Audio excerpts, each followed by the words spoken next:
Hello everyone, welcome to top Taleem. मेरे channel से जुड़े रहने के लिए और इसी तरह वीडियो पाने के लिए चैनल को लाइक करें, सब्सक्राइब करें और बेल आइकन प्रेस करना ना भूलें। तो शुरू करते हैं आज का वीडियो।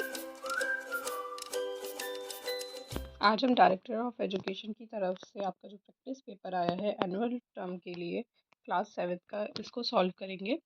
और इस पेपर में आपको पूरे 2.5 घंटे मिलते हैं और ये 60 मार्क्स का होगा।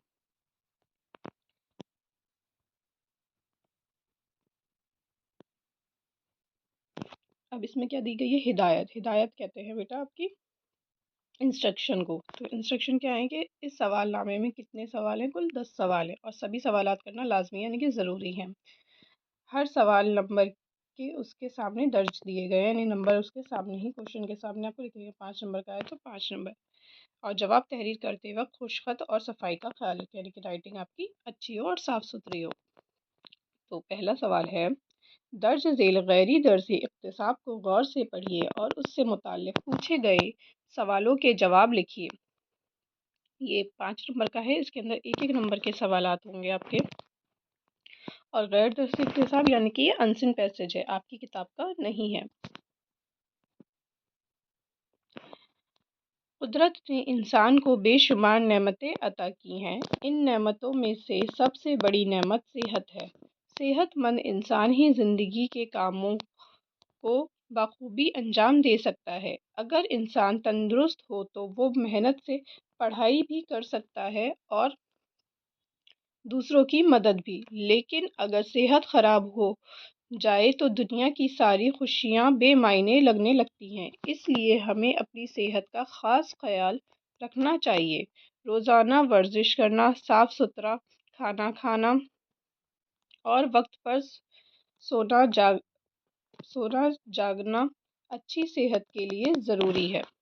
तो ये आपका पैसेज जो है ये अच्छी सेहत के ऊपर है। अब सवालात देखते हैं इसके क्या हैं। कुदरत ने इंसान को सबसे बड़ी कौन सी नेमत दी है? दौलत, सेहत, शोहरत, अक़ल। तो यहाँ पर आपको देखिए पहली ही लाइन में मिल जाएगा कि कुदरत ने इंसान को बेशुमार नेमतें अता की हैं। इन नेमतों में सबसे बड़ी नेमत सेहत है। तो यहाँ पर सबसे बड़ी नेमत क्या है? सेहत। तो यहाँ पर देख लेंगे सवाल में सेहत कहाँ है, तो ऑप्शन बी इसका सही हो जाएगा, सेहत। अगला सवाल है, सेहतमंद इंसान क्या कर सकता है? दूसरों को परेशान, ज़िंदगी के काम बेहतर तौर पर अंजाम, सैर व तफरीह, आराम। तो यहाँ पर देखिए आपको यहाँ पर क्या दिया गया है? सेहतमंद इंसान ही ज़िंदगी के कामों को बखूबी अंजाम दे सकता है। तो ज़िंदगी के कामों को, तो इसका भी आंसर ऑप्शन बी हो जाएगा, ज़िंदगी के कामों में बेहतर तौर पर अंजाम। सवाल नंबर 3, अगर सेहत ख़राब हो जाए तो इंसान को क्या महसूस होता है? खुशी, ताकत, दुनिया की खुशियाँ, बेमायना या अफसोस। तो यहाँ पर देखिए आपको यहाँ मिल जाएगी दुनिया की सारी खुशियाँ बेमायने लगती हैं जब सेहत ख़राब हो जाए। तो यहाँ पर देखिए ऑप्शन सी इसका सही जवाब हो जाएगा। अच्छी सेहत के लिए क्या ज़रूरी है? देर से सोना, ज़्यादा खाना, वर्जिश और सफाई, खेलकूद छोड़ देना। तो ऑप्शन सी इसका सही हो जाएगा, वर्जिश और सफाई। सवाल नंबर 5, इस इबारत का मरकज़ी ख्याल क्या है? यानी कि इससे हमें ये किस टॉपिक के ऊपर बात कर रहा है? ये बरकत सेहत की अहमियत, दौलत की अहमियत, वक्त की अहमियत या खेलों की अहमियत। तो ये सेहत के ऊपर बात कर रहा है, ऑप्शन ए इसका सही जवाब हो जाएगा। अब आते हैं सवाल नंबर 2, दर्ज झेल गैर दरसी शेरी इक्तिसाब को गौर से पढ़िए और उससे मुतालिक पूछे गए सवालात के जवाब दिए। शेरी इसनाफ है, ये नज़्म है आपकी और 5 नंबर की। इसमें भी हर सवाल एक एक नंबर का होगा। पहले नज़्म को ध्यान से देखेंगे क्या है, और ये भी आपकी किताब की नज़्म नहीं है।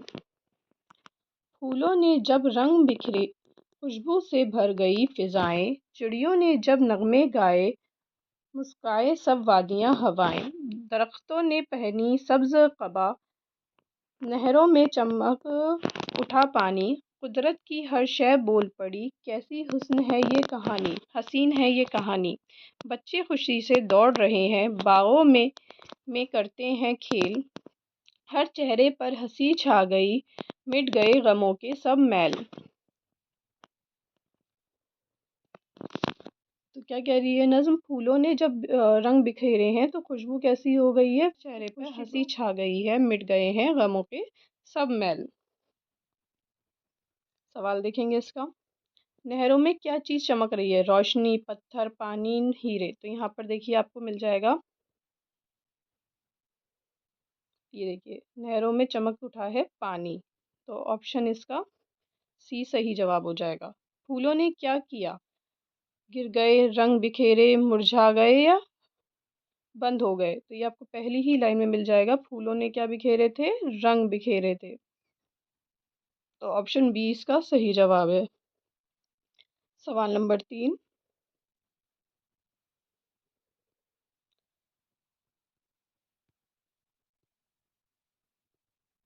नगमे किसके गा रही हैं, चिड़िया। नगमे किसने गाए, चिड़िया ने, तोते ने, कबूतर ने, मोर ने। तो ऑप्शन ए इसका सही है, चिड़िया ने। बच्चे कहाँ खेल रहे हैं, घर में, जंगल में, बाग में, मैदान में। तो यहाँ पर देखिए कहाँ खेल रहे हैं बच्चे, बागों में। ऑप्शन सी इसका सही जवाब है। दरख्तों का वाहिद, वाहिद कहते हैं एक को, और जमा कहते हैं एक से ज़्यादा। तो यानी कि यहाँ पर दरख्तों दिया गया है, दरख्तों क्या है, जमा लफ्ज़ है, इसका वाहिद बना बताना है। तो इसका देखिए क्या होगा, दरख्त होगा, दरख्ते, दरख्ता, दरखत। तो ऑप्शन ए इसका सही होगा, दरख्त। दरख्त का, दरख्त किसका वाहिद है, दरख्तों का। अगला सवाल है सवाल नंबर 3। दर्ज झेल दरसी नसरी इक्तिसाब को गौर से पढ़िए और उससे मुतालिक पूछे गए सवालात के जवाब दीजिए। तो ये आपकी किताब के पैसेज है और ये भी 5 नंबर का है, हर सवाल एक एक नंबर का होगा इसमें। एक बार अचानक एक मालदार सौदागर की मौत हो गई। उसके लालची रिश्तेदारों ने उसकी बेवा से सब कुछ छीन लिया। उस बात से वो डर गई और अपने सोमदत्त को लेकर वहां से कहीं दूर चली गई। वो अपने बेटे से बहुत प्यार करती थी। अपनी थोड़ी सी आमदनी में उसने सोमदत्त को तालीम दिलाई। जब वो 16 साल का हो गया तो उसने तो उसकी माँ ने कहा, मेरे प्यारे बेटे, तुम एक ताजिर की औलाद हो, तुम्हें अपने बाप की तरह ही कोई कारोबार करना चाहिए, लेकिन उसके लिए हमारे पास सरमाया नहीं है। इस शहर में एक अमीर ताजिर है, वो नहर नौजवान को होनहार नौजवान को कारोबार के लिए रकम उधार देता है। तुम उसके पास जाओ और मदद मांगो। तो ये सोने के चूहा का आपका इक्तसाब है, यानी कि पैसेज है। अब इसके सवाल जवाब देखते हैं क्या दे रखे हैं।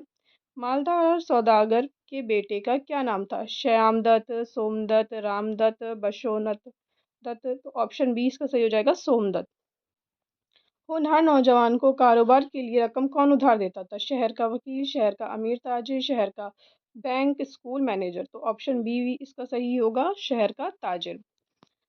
सोमदत्त को तालीम किसने दिलाई, सोमदत्त के दादा ने, सोमदत्त के नाना ने, सोमदत्त की दादी ने, सोमदत्त की माँ ने। तो यहाँ पर ऑप्शन डी हो जाएगा, सोमदत्त की माँ ने। और बेटा जब आप जवाब लिखेंगे इसके, तो सिर्फ ए बी ये नहीं, इसके आप जवाब भी साथ में लिखेंगे। जैसे इसका पहले का जवाब क्या था, सोमदत्त, तो बी लिखकर सोमदत्त भी आप उसके आगे लिखेंगे।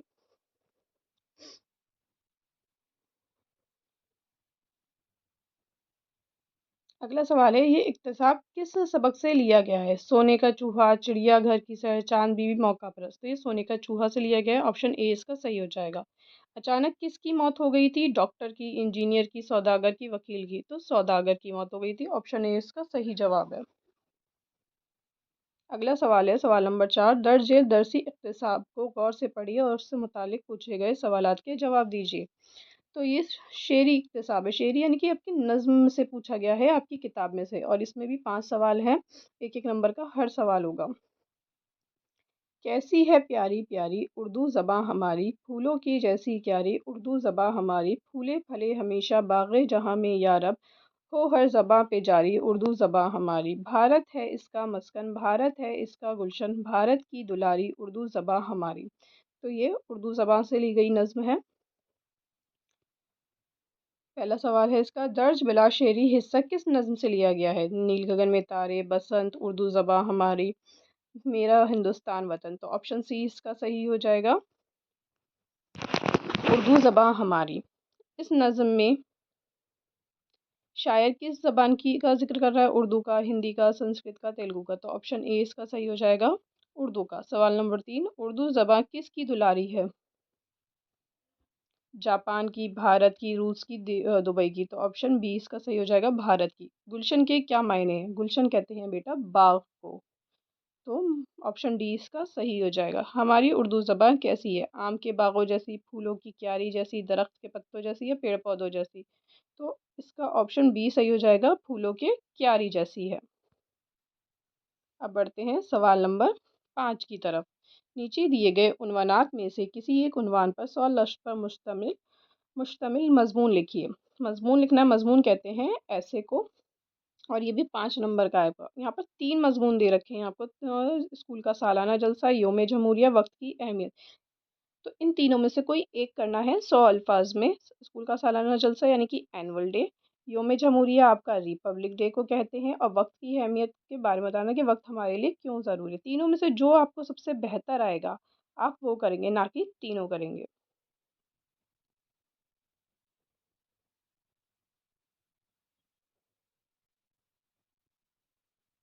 उसके बाद है सवाल नंबर 6, अपने प्रिंसिपल के नाम सेक्शन बदलने के लिए दरख्वास्त, या वालिद को अपनी तालीमी सरगर्मियों से वाकिफ़ कराने के लिए ख़त। यानी कि दोनों में से कोई एक करना है। प्रिंसिपल को दरख्वास्त लिखनी है सेक्शन बदलने के लिए, या वालिद को अपना ख़त लिखना है कि आपकी तालीम कैसी चल रही है और उसमें कितना अच्छा कर रहे हैं। और दोनों में से कोई एक ही करेंगे, ये भी आपकी 5 नंबर की है। अब आते हैं सवाल नंबर 7 की तरफ। दी गई हिदायत के मुताबिक सवालों के जवाब देने हैं। इसमें हर सवाल 2-2 नंबर का है। दर्ज झेल में से सिर्फ 4 अल्फाज के मुतज़ाद लिखने हैं। तो 4 के मुतज़ाद लिखेंगे। जैसे डूबना का क्या हो जाएगा? मुतज़ाद कहते हैं अपोजिट वर्ड्स को, विलोम शब्द को। डूबना का तैरना, जागना सोना, आराम तकलीफ,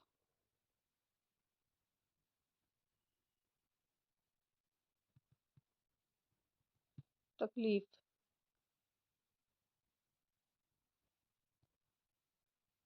इजाफा कम, नाकाम कामयाब,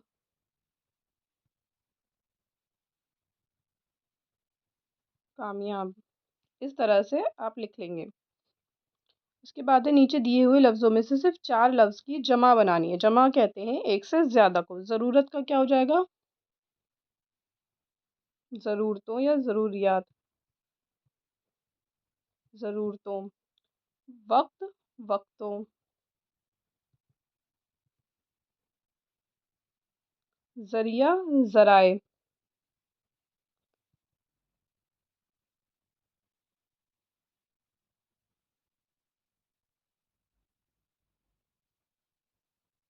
ज़राए। मुश्किल, मुश्किलों या मुश्किलात, दोनों में से कोई भी लिख देंगे तो सही हो जाएगा। मुश्किलों। ख़याल, ख़यालों या ख़यालात।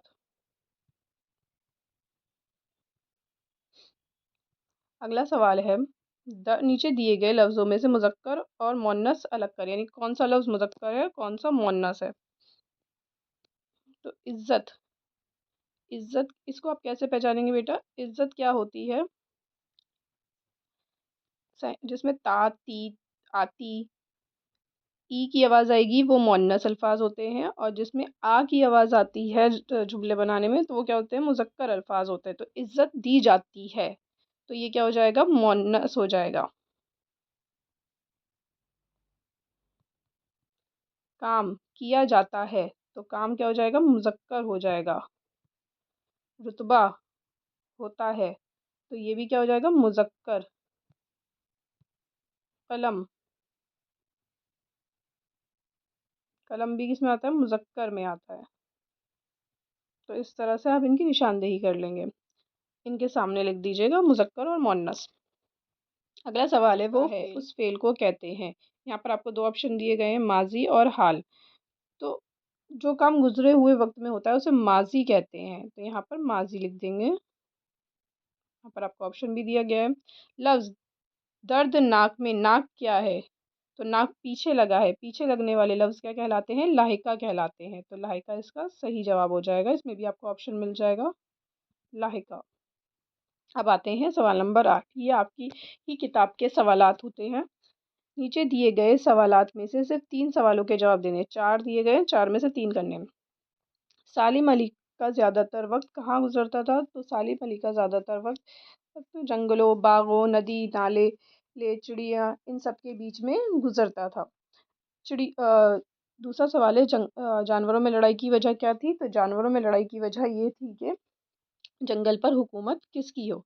सबसे पहले इंसान ने क्या ईजाद किया? तो सबसे पहले इंसान ने पहिया ईजाद किया था। कोलतार से बनने वाले रंग कहाँ कहाँ इस्तेमाल होते हैं? तो मिठाइयों में, रिबन में और चश्मों में इस्तेमाल होते हैं। आते हैं सवाल नंबर 9 की तरफ। इसमें भी आपको 3 करने हैं, जो 3 आप सबसे बेहतर कर सकें आप वही करेंगे। सरसों के फूल हो गए हर तरफ क्यों खिले हुए हैं? सरसों के फूल हर तरफ क्यों खिले हुए हैं? क्योंकि क्या है, बसंत का मौसम आ गया है। कलम का क्या काम है? कलम हमें क्या बनाता है? हमें इज्जत देता है, शोहरत देता है, हमारा नाम ऊंचा करता है। शायर ने तारों को हीरे मोती क्यों कहा है? शायर ने तारों को हीरे मोती इसलिए कहा है क्योंकि वो हीरे मोती की तरह चमकते हैं। तो ये बेटा आपका प्रैक्टिस पेपर था। अब इसका आखिरी सवाल है, सवाल नंबर 10। नीचे दी हुई हिदायत के मुताबिक, अगला सवाल है सवाल नंबर 10। नीचे दिए हुए खाली जगहों को मुनासिब अल्फाज के साथ भरिए। यहाँ पर आपको हिंट भी दे रखी है, इसको देखकर आपको भरना है। इसमें लड़ाई की वजह ये थी कि खाली जगह पर हुकूमत किसकी हो? तो यहाँ पर आ जाएगा जंगल। पहला जंगल आ जाएगा। एक जानवर ऐसा भी था जो बड़ा मौका परस्त था, दूसरे में ये आ जाएगा। सबसे पहले डैश ने चमगादड़ को बुलाया, तो यहाँ पर आ जाएगा दरिंदों ने। ऑप्शन 3 में ये आ जाएगा। मौका परस्त का कभी भला नहीं होता, नंबर 4 में। मायूस होकर चुपचाप डैश पर उल्टा जा लटका, तो यहाँ पर आ जाएगा दरख्त पर, नंबर 5। तो इस तरह से आप इन खाली जगहों को भरेंगे। ये आपका बेटा प्रैक्टिस पेपर है, यानी कि सैम्पल पेपर है। इसी तरह से इससे आपको एक आइडिया मिल जाएगा कि पेपर आपका किस तरह का आने वाला है और क्या उसका पैटर्न रहेगा। आप अपने सारे सबक को अच्छे से पढ़िए, चाहे वो फर्स्ट टर्म के हों, चाहे वो आपके एनुअल टर्म के, यानी कि पूरी बुक को आपको अच्छे से पढ़ना है, सारी ग्रामर अच्छे से करनी है, और इससे आपको काफ़ी हेल्प मिलेगी इस पेपर से। तो आप अपनी कॉपी और बुक से भी अच्छे से याद करेंगे और प्रैक्टिस पेपर को भी सॉल्व करेंगे। और कोई डाउट है तो आप मुझे कमेंट बॉक्स में पूछ सकते हैं। Thank you.